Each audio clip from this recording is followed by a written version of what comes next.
live wolf hunt experience, and it was quite an experience. I'm going to start with, in the beginning, I contacted a guy named Franklin Mullen, Stone Lake Mullen on Facebook is what he goes by, and set up a hunt for Brandon Helms and I to go on September 15th. Well, right before that date comes up, so like July 15th. So a little more than just before, but July 15th or so, I get a message from Franklin that says he's become ill and he's not going to be able to do any hunts this year. It's like, okay, well, you know, if something changes, you know, you get better, let us know. And canceled our flights. You know, that cost me a couple $100, which whatever. So a few weeks later, I get a message from Franklin that says, hey, I'm doing better. If you guys want to come up October 1st, I can do October 1st. So I called Brandon. Brandon has other plans and he can't go. So I booked my flights to go up there to show up on October 1st. Well, about a week before that, I talked to Franklin and I was like, hey, can you give me the taxidermist information? I want to call him, see what it's going to cost and all this stuff. Well, you have to have what's called a CITES permit. It's CITES. It's an international thing on getting things across borders and all that. It's animals, fruit, plants, all kinds of stuff. And on the taxidermist, he said, oh, I don't use that guy anymore. He turned out to be a crook. I'm like, shoot, okay.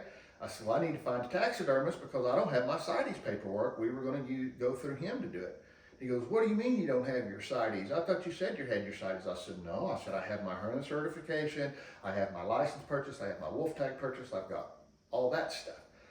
And so I said, I got to find a taxidermist. And Franklin's getting really wishy-washy on me, but I get a hold of the crooked taxidermist and didn't know who it was, but he said, yeah, you must be hunting with Franklin. I'm like, yeah. He goes, well, I've got 7 wolves that got confiscated that came from Franklin's. And I'm like, really? And I said, what happened? He goes, I'm not really sure. It's an ongoing investigation, so there aren't a whole lot of details. Well, I didn't tell Franklin this, but come to find out, January the 2nd or 3rd, those wolves was when they got confiscated.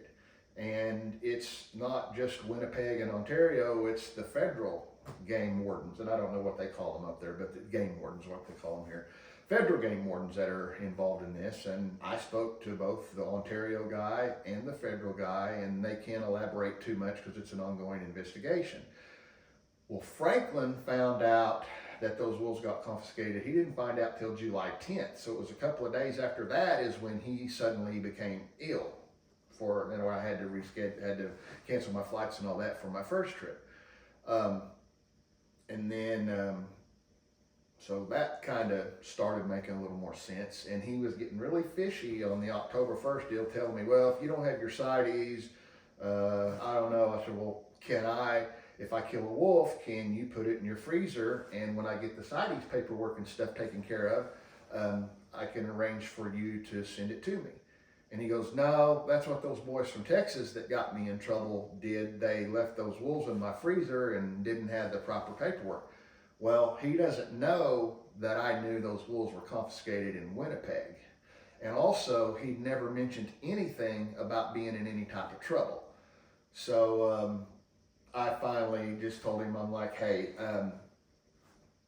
this just isn't going to work out. Can you just send my deposit and Brandon's deposits back, and we'll maybe try to schedule something for next year? And he's like, yeah, that's fine, but I'm not in the wrong here. I don't feel like I should have to send you the deposits back. And I said, well, Franklin, I know about the wolves being confiscated. And I said, I know that a few days after you found out is when you suddenly became ill. And there's not a taxidermist in Canada that will handle a wolf that comes from you. I said, so I feel like you need to send me my deposit back. And he agreed. And I've got all of our conversation on Messenger. I've got screenshots on it, but that's neither here nor there.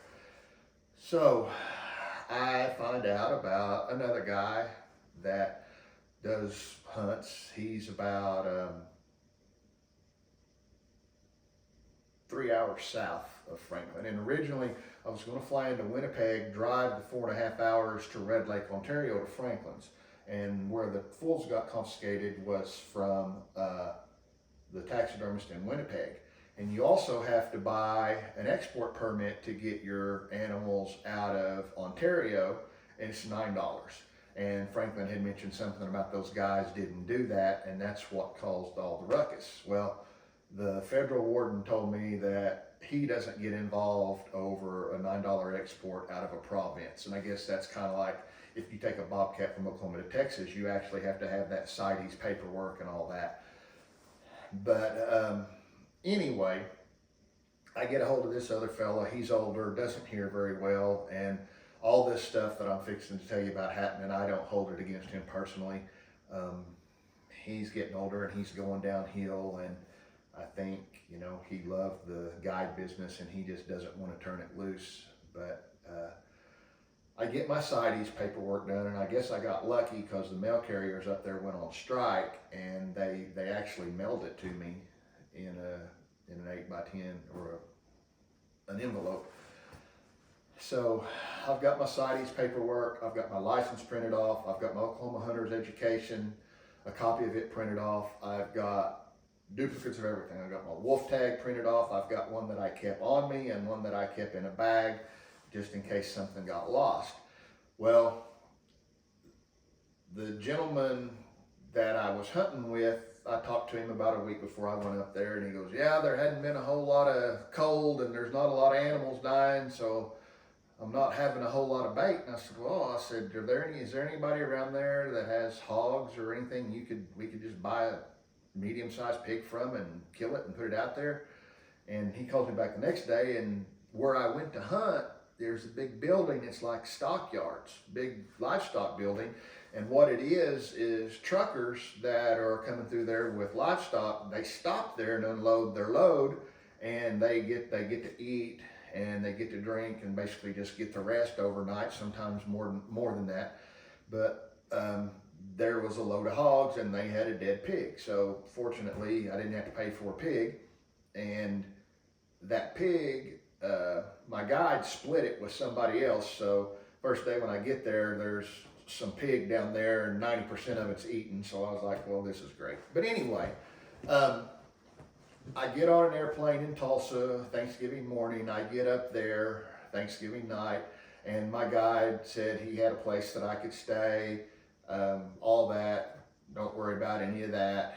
And well, come to find out, something had happened and he didn't have a place I could stay. So I've got Thursday night, Friday night, Saturday night, Sunday night, Monday night, Tuesday night. I got 6 nights that I have to pay for a room, and that was almost another $900, but whatever, that's fine.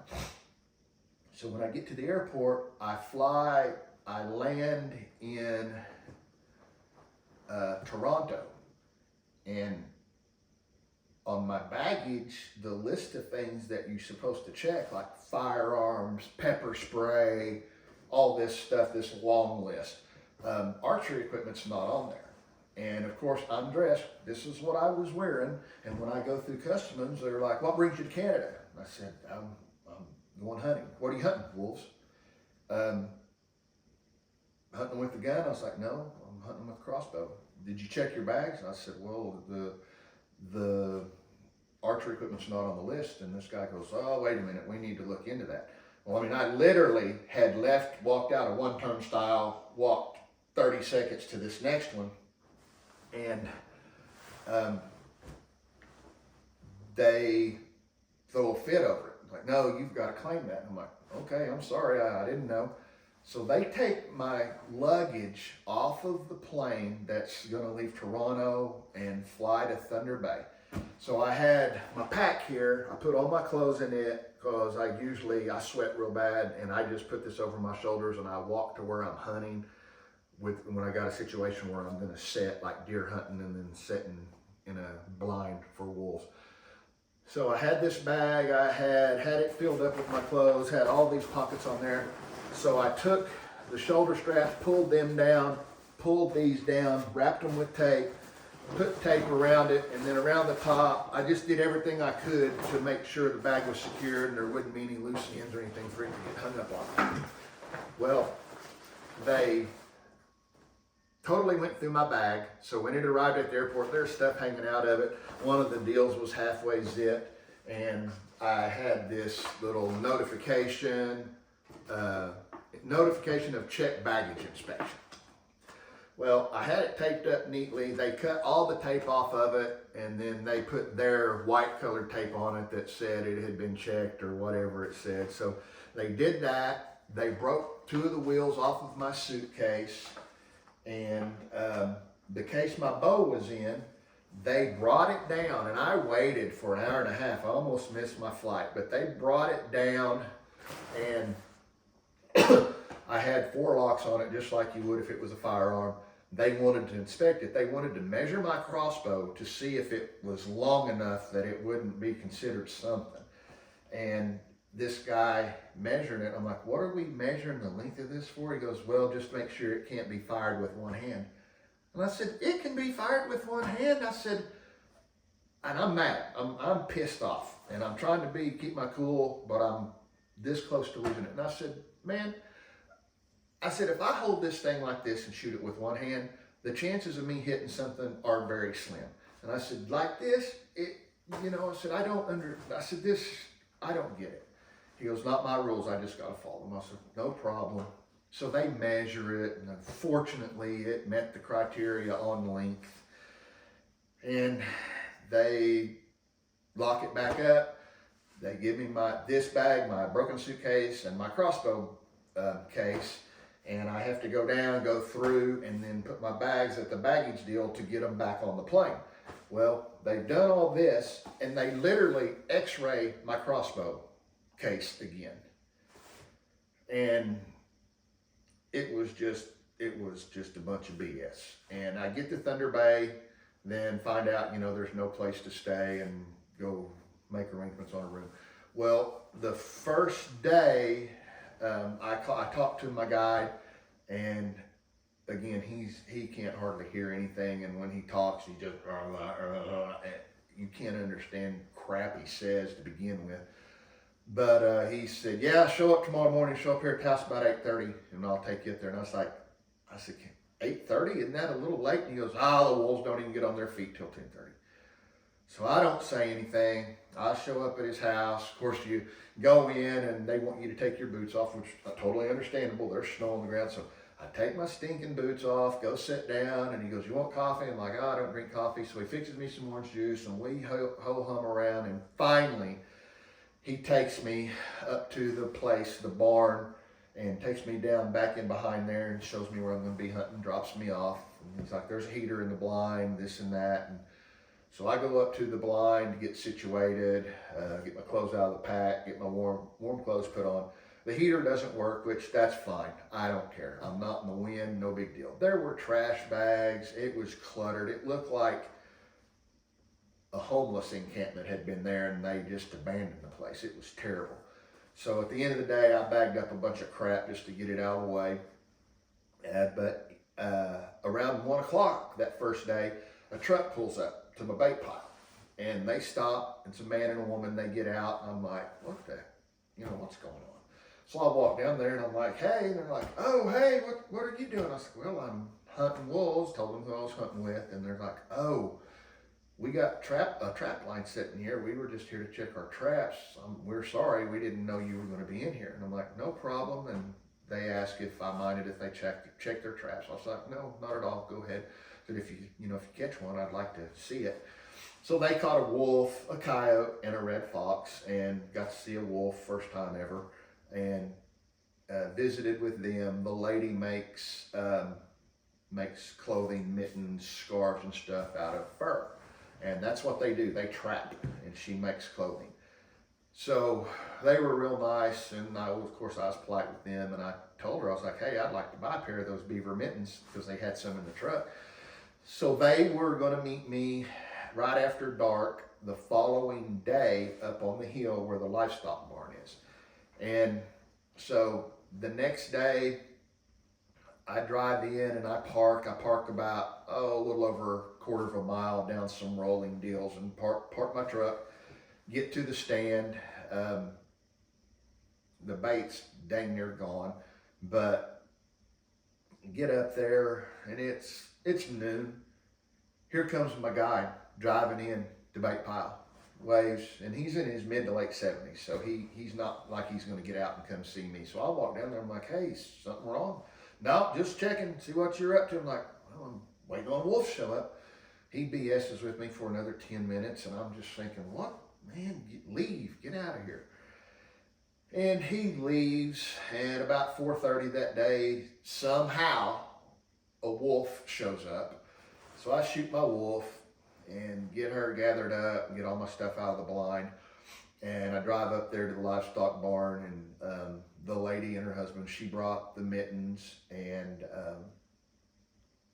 they asked what I was going to do with the wolf. And I said, well, I've got this taxidermist I'm going to take it to, but I can't get a hold of him. And they're like, well, we can skin it out for you, and we can take it to Jamie's house, who Jamie is a taxidermist, and I've talked to her on the phone, and I actually stopped by her house later in the week to get some bait. But anyhow, that was the plan. Okay, they're going to skin it out, take it to Jamie. Jamie's going to tan it and then ship it to me.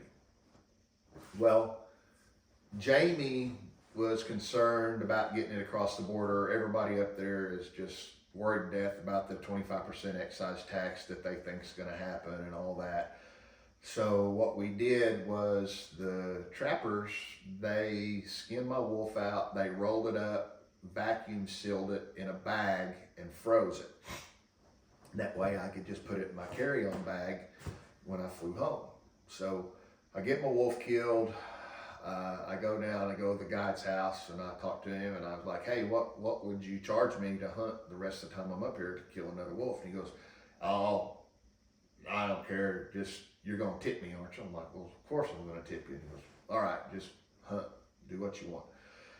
So that evening, I get online, I buy another wolf tag, and the next day, which would be day 3, I go and I stopped by the taxidermist lady's house, and she had some, I don't know what it was, but it was bloody and meat and bones and stuff. So I dumped that stuff out for bait, and hunted all day, didn't see anything. And another thing, I know that there's not a lot of other wildlife in areas where there's wolves, but I know there's coyote and a fox around there. But I didn't see, other than that wolf, I did not see another live animal other than ravens and eagles. I didn't see a rabbit, I didn't see a deer, nothing. I thought, but anyway,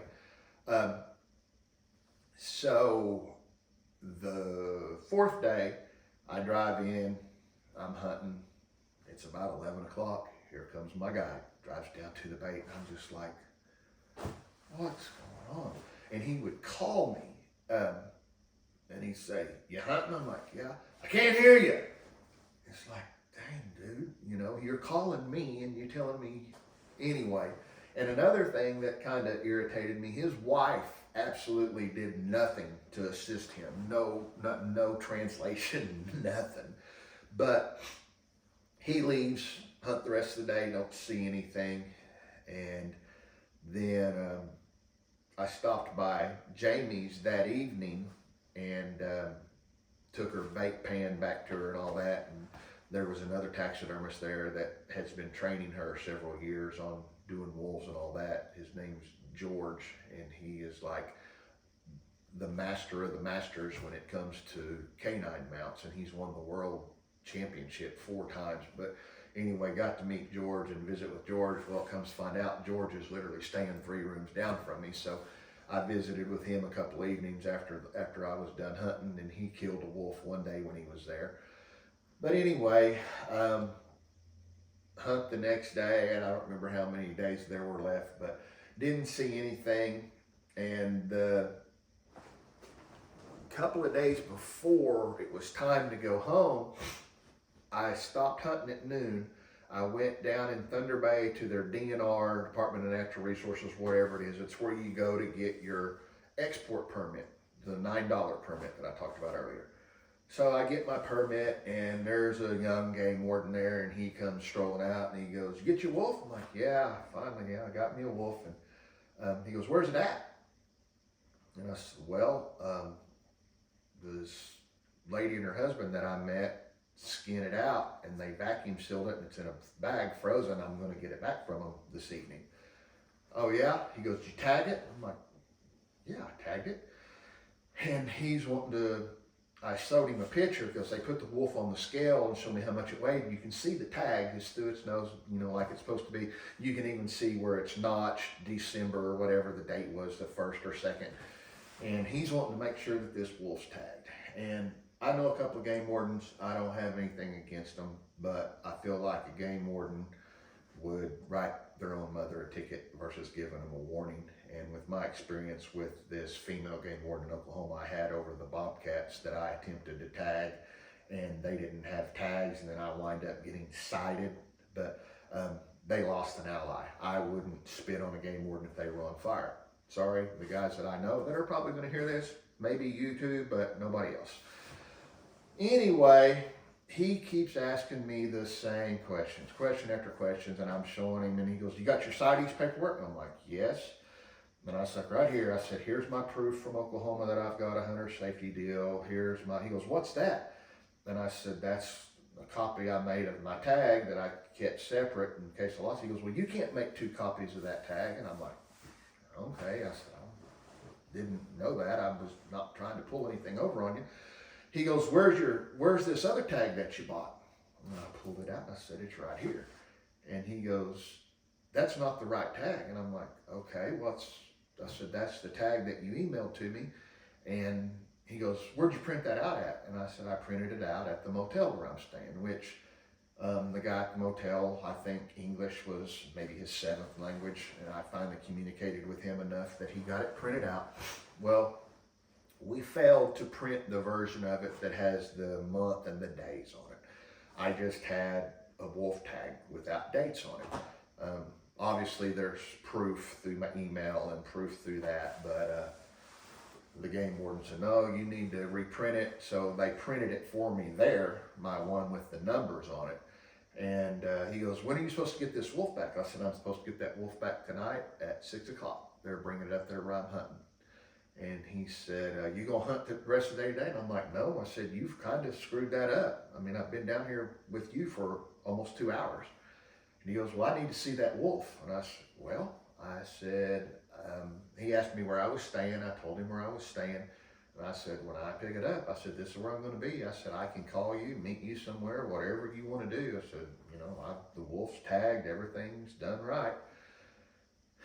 And so I messaged the trappers, and I'm like, "Hey," told them what was going on, and went back to where I was going to hunt, and I'm waiting on them, and they messaged me and said, "Hey, the game warden is following us." So I guess he looked them up and went to their house and put the creep on them.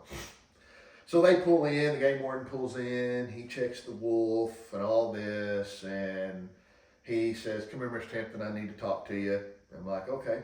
I said, he said, "You've been hunting the past 3 days without a wolf tag." And I said, "I bought it 3 nights ago." I said, "I purchased it online." He goes, "Yeah, but the version you had printed out is if you would have killed a wolf, there's no way you could have properly tagged it." And I'm like, "Okay." And he said, "You printed out your original wolf tag, you had 2 copies of it, and you can't do that." And he said, "I'm going to give you a warning." I can't remember. I got a warning for the improperly printed tag and got a ticket for doubling up on the first tag, or vice versa. I got a ticket for possessing a copy or counterfeit tag. So I'm going to assume that the tag that I printed twice on my original tag was what got me this $730 ticket. So my experience with my guide showing up at least 3 times in the middle of the day, pulling up there, just that again, I think he's just older. When I told him that I had shot the wolf, the the next day he asked me if I'd been seeing anything, and I was like, no. I said, just that wolf last night. He goes, oh, did you get one? So I know that he's having, you know, health related issues due to his age, but it was just, the whole thing was just a cluster. And then, so I go to his house the day before the last day. I pay him and I give him a tip, which, whatever, but you know, I'm not gonna not tip him. He did let me hunt several days extra in hopes of killing a second wolf.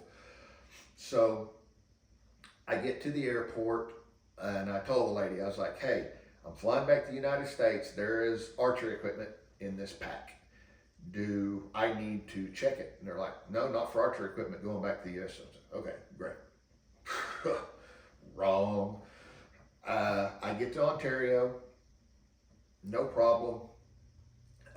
When I get to Denver, I went to customs and I said, hey, I got this CITES permit, I've got my export tag, what do I need to do with you guys? They're like, well, you've got to go to the Canadian side first.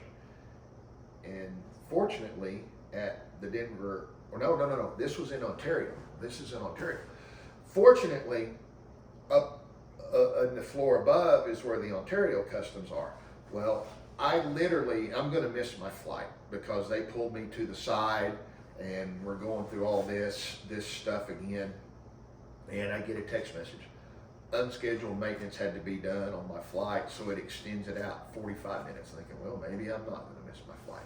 And this customs guy, he's really doing everything he can to help me. The guys from Canada were cool and came up there and they looked at everything, stamped stuff and all that. But I'm down there waiting. And the CITES stuff, it's for fruits, plants, whatever. There were literally people in line waiting. One guy had 2 apples, one lady had 1 apple, and another lady had a couple of plants. And I'm thinking, my God, I'm gonna miss my plane because these fuckers won't eat these apples right here. But anyway, get that. I'm the last person on the plane, get on the plane, get to Denver. Because that flight was delayed, I literally get in Denver, get on the train, get over to the other side of the airport, and was the last person on that flight. So anyway, fly into Tulsa, get into Tulsa at 8:30, waiting on my bags, my pack and my suitcase roll up. My crossbow case is nowhere to be found. And so I'm talking to him and they're like, well, it shows that we're not sure where it's at. We don't know where it's at. So I said, all right. And the lady said, I think it's in Denver, and our next flight from Denver gets here at 11:30. And I said, I will be back up here at 11:30 to get my crossbow. She was, well, we can bring it to you tomorrow. And I'm like, no, I'll be back up here at 11:30 because I live 15 minutes from the airport. So I go back up there, my crossbow case nowhere to be found. I call United Airlines, I'm on the phone with them or doing the texting deal, and I come to find out it's people from India, and English is not their first language either, not even when they're typing it. They don't know where it's at, and then they get through and they're like, oh, your bow is on flight, blah, blah, blah, from Denver, arrives in Tulsa tomorrow at 4:15. So I go up there, my bag is not on that flight. The lady at United here in Tulsa was awesome, helping me track it down and all this. And she said, your bag was last checked in Toronto. Crap. Okay. Well, I guess you do have to claim you have archery equipment when you leave Canada also. I went for 2 more days not knowing where my stuff was, trying to figure out what kind of claim I'm going to file, all that. And then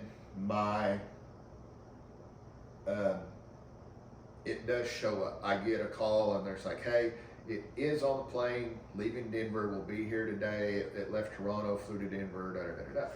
And it had right here, cleared bag. So they cut my locks off of it, they went through it, and I was, I bought a new Raven crossbow when I busted my other one the other day, and those are expensive. I've got a Burris scope on it, very expensive scope. I had a pair of Zeiss binoculars in there. I also bought Vicky a pair of mittens, 250 bucks. Vance wanted some mittens, so I bought him some mittens. I had put those in there, another $500. And then I had my Benchmade knife, couple of other items. I mean, I literally had $5,000 plus in this bow case, and I'm glad I got it back. I will say the people that went through it, they didn't take anything. Everything that I had put in there was in there, so fortunately they were honest, and I know they were just doing their job. But the whole deal was an absolute spectacle. I am glad that I killed a wolf. I'm very fortunate that I was able to go up there and have the opportunity to hunt, even if it was messed up like that. And but just total chaos, absolute chaos. And so now you know my story on my wolf hunt.